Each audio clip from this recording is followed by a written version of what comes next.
Okay, guys, for those of you who are still with me, I had a feeling that we might have some questions on the 11.7 worksheet. So I thought I'd go through three problems that I thought were a little bit tricky with you guys here in advance. And hopefully, if you can figure out these ones as we walk through them, the ones that come after these, which are very, very similar, hopefully we'll do a little better on. So the first one I thought we should talk about was number 7 right here. They tell you here that each pair of figures, we've got two cylinders here, are similar. So we'll call this cylinder number 1 and this one cylinder number 2.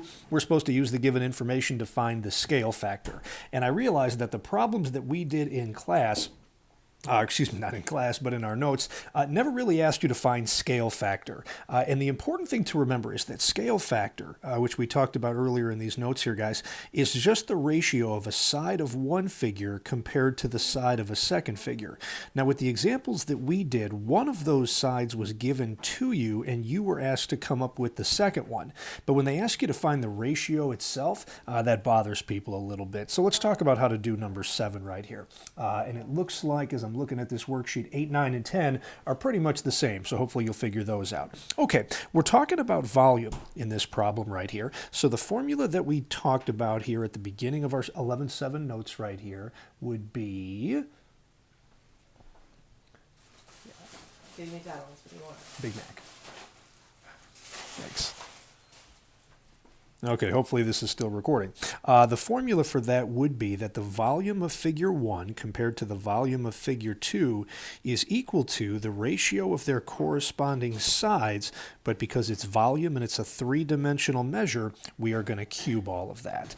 Okay, so filling in what we know, the volume of our first figure here is 64 pi. That's pretty straightforward. And the volume of the second similar figure, a larger one, is 125 pi. I'm guessing you guys figured that out okay on your own. But when we go to the second one, I'm thinking that a lot of people right over here didn't know what to put because we don't know a side length in the first figure, nor do we know a side length in the second figure. So I'm actually just going to leave it right here as the ratio of side 1 to side 2 quantity cubed. All right, that is a really ugly one right there. All right, now what I think was probably bothering people is they weren't quite sure what we were supposed to solve for. We are trying to find a scale factor, and a scale factor, it says right here, is simply that fraction right there, the ratio of side 1 to side 2. So our answer here is really going to be something like this. The ratio of side 1 to side 2 equals, and then there's going to be some fraction that goes over here. So what that tells us, if we go back to this equation over here on the left, everybody, we already have right here what it is that we're looking for, the ratio of side 1 to side 2. We just have to solve this equation for that fraction. And the only thing happening to that fraction is that it's being cubed right now. So as we discussed in notes, the way to undo a cube is with a cube root of the right side. Oh, and I didn't leave myself much room here. And also a cube root of the left side. So we'll do that here as well. Now, the cube and the cube root completely cancel each other out. And on that right side, then, all we have is the ratio of side 1 to side 2. Now, on this left side, I wanted to walk through with you how to do this. And again, I'm sorry, my calculator that I'm going to be using doesn't look exactly like yours, but you should be able, I hope, to figure out how to do this on your calculator here. We need the cube root of a fraction of 64 pi over 125 pi. So I'm going to use this calculator, which is probably the closest thing that I have to yours. So to do a cube root, I've got to hit this button right there, everybody. So I'm going to put a 3 right there for my index. I'm going to hit my right arrow now, and I'm going to put a fraction here. And we had a 64, and there's the pi right there for the volume of the first figure there, right?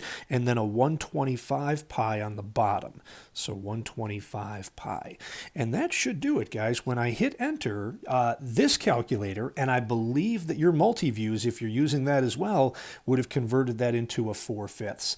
I think a lot of other calculators you might be using out there might have made that into a decimal, which would have come up as 0.8. 8, and hopefully then your calculator has the ability to convert that decimal into a fraction. Remember that technically a scale factor is a ratio, and we don't usually express a ratio as a single decimal. So 4 to 5, everybody, is our answer right here for the scale factor of figure 1 to figure 2. So you're not actually solving for either side 1 or side 2 individually. You're really just looking for the ratio of what's going on right there. Now, what that tells us is that in figure number 1, let's just say for the sake of argument, and I don't think that I'm right, that the height of this figure right here was 4 inches. If that were the case, that would mean that the height of the second figure here would have to be 5 inches. So really, I don't know that that figure is quite to scale. They make that second cylinder look a lot bigger than the first one, when actually they really appear to be pretty similar, or pretty close. All right, let's take a look at number 11. This is another one I thought would give people trouble. The surface areas of two similar figures are given.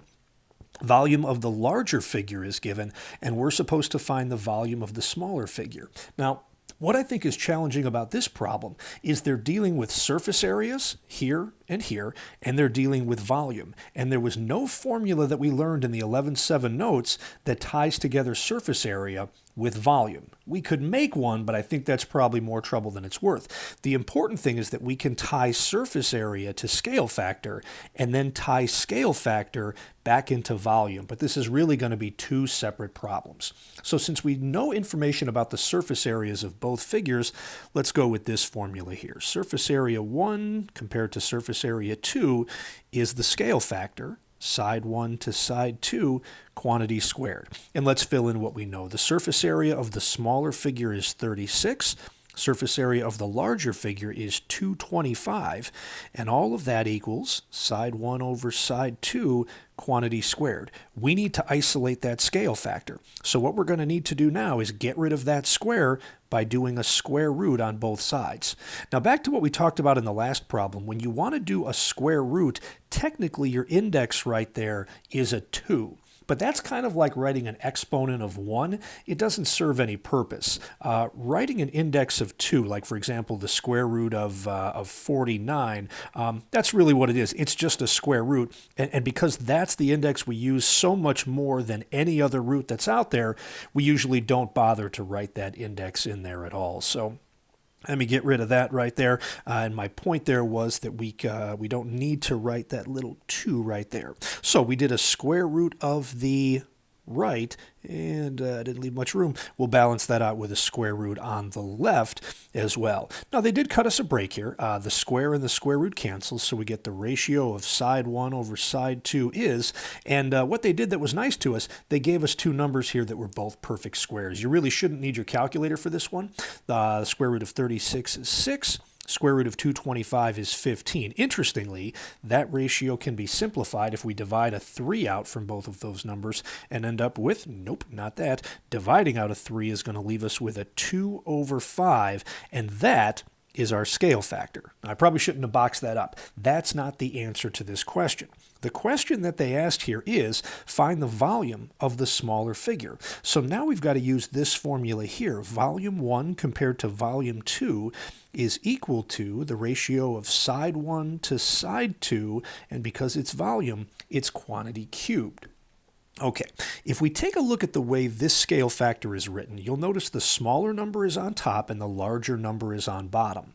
That means that when we talk about our volumes, V1 needs to be the smaller volume, V2 needs to be the bigger one.